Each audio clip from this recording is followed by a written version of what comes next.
നമസ്കാരം.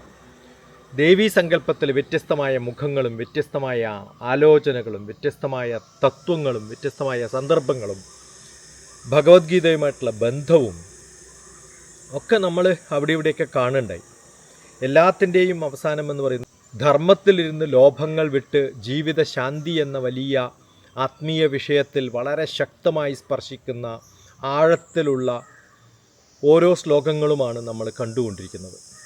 ഇതിൽ ദൈവവിശ്വാസത്തിൻ്റെ ദൈവത്തെ സ്മരിക്കുന്നവർ ജീവിതത്തിൽ ആത്മവിശ്വാസം നേടും എന്ന് നമ്മൾ സമർത്ഥിക്കാൻ വേണ്ടിയിട്ടുള്ള ശ്ലോകങ്ങൾ കുറേ അധികമുണ്ട്.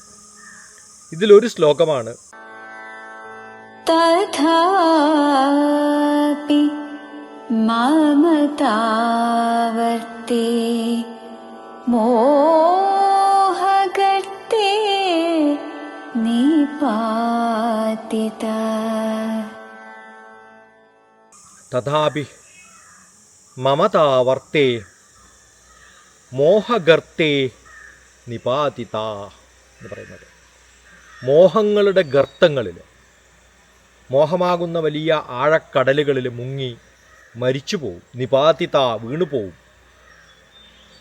മമതയാണ് ഇതിനൊക്കെ കാരണം. തഥാപി മമതാവർത്തേ,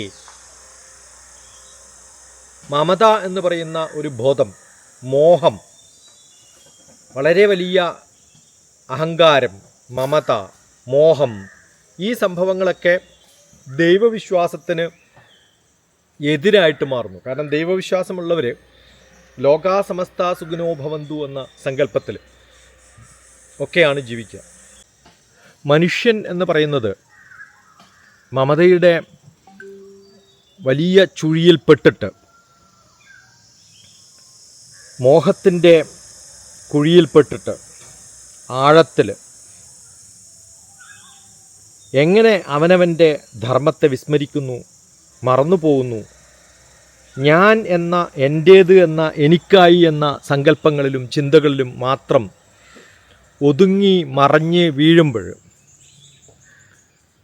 മനുഷ്യൻ മോഹത്തിലേക്ക് കടക്കുമ്പോൾ മറന്നുപോകുന്ന പല സിദ്ധാന്തങ്ങളും അനുഭവങ്ങളും, ധൈര്യം വിട്ടു പോകുന്ന, ആത്മവിശ്വാസം നഷ്ടപ്പെടുന്ന, ബന്ധുക്കളുടെ ഉറ്റ ആൾക്കാരെന്ന് ധരിക്കുന്ന ചിലരുടെയൊക്കെ മമതാവർത്തം എന്നാണ്, എൻ്റേത് എന്ന ചുഴി. ആ എൻ്റേത് എന്ന് പറയുന്ന ഞാൻ എന്നുള്ള സങ്കല്പത്തിൻ്റെ കൂടെ തന്നെയാണ് എൻ്റെ ആൾക്കാർ, എൻ്റെ അച്ഛൻ, എൻ്റെ അമ്മ, എൻ്റെ കുടുംബം, എൻ്റെ പണം, എൻ്റെ വീട്, എൻ്റെ സ്ഥാനം, എൻ്റെ പേര്, എൻ്റെ അഭിമാനം എന്ന ചിന്തകളിലൊക്കെ അങ്ങോട്ടും ഇങ്ങോട്ടൊക്കെ നീങ്ങുമ്പോഴുണ്ടാവുന്ന ഒരു വലിയ കുഴപ്പം. ഇവ സ്വാഭാവികമായി ജീവിതത്തിൽ ഉണ്ടാക്കാവുന്ന പ്രശ്നങ്ങൾ, അത് വലിയൊരു ചുഴിയാണ്. വെള്ളത്തിൽ ചുഴിയിൽപ്പെട്ടാൽ പുറത്തു വരാൻ പറ്റാത്തതുപോലെ മമതയിൽപ്പെട്ട ചുഴിയിൽപ്പെട്ട്, മമതയാകുന്ന ചുഴിയിൽപ്പെട്ട് കഷ്ടപ്പെടുന്ന കുറേ പേര് നമുക്കുണ്ട്. പക്ഷെ അവർക്കറിയില്ല ഞാൻ ചുഴിയിൽ അകപ്പെട്ടു എന്നുള്ളത്. അതാണ് ഇതിൻ്റെ ഏറ്റവും വലിയൊരു കുഴപ്പം. ആ അവസ്ഥയിൽ മോഹഗർത്തമാണെന്നാണ് പറയുന്നത്. ഭഗവതിയുടെ ശ്ലോകത്തിൽ മോഹഗർത്തമാണ്. ആ മോഹഗർത്തത്തിലിരിക്കുന്ന സമയത്ത് അവർക്ക് പറ്റുന്ന വലിയ അബദ്ധങ്ങളുണ്ടല്ലോ, അത് ഒരു തെറ്റായ ആകർഷണമാണ് എന്ന് നമ്മളെ ബോധിപ്പിക്കാനും പഠിപ്പിക്കാനും, ഇത് ശരിയല്ല എന്ന ബോധം അവരിൽ ഇല്ലാത്തപ്പോൾ നഷ്ടപ്പെടുന്ന വലിയ ഒരു ധാർമ്മിക ലോകത്തെ ധരിപ്പിക്കാനും വേണ്ടിയിട്ടൊക്കെയാണ് ഈ ശ്ലോകം. ഇത് വേണം, വിവേകത്തിൽ നിന്ന് അകന്നു പോവുകയും ധർമ്മത്തിൽ നിന്ന് മാറുകയും സമാധാനമില്ലാത്ത കുഴിയിലേക്ക് വലിച്ചിഴക്കപ്പെടുകയും ചെയ്യുന്ന പലരെയും നമുക്ക് കാണാൻ പറ്റും.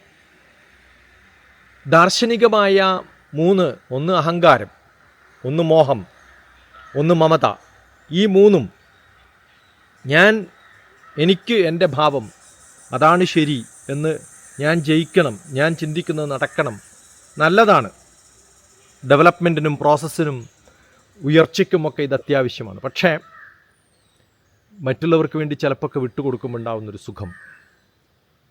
മമത എന്ന് പറയുന്നത് ഒരു അടിമത്തമാണ്. പലപ്പോഴും അവരുടെ ഒരു ബോണ്ടേജിൽ, ഭഗവത്ഗീതയിലും അതാ പറയുന്നത്, ബോണ്ടേജാണ് നമ്മുടെ പ്രശ്നം. അറ്റാച്ച്മെൻ്റ് അല്ല, സ്നേഹമൊക്കെ ആവാം, പക്ഷെ അതിനൊരു ലിമിറ്റ് വേണം.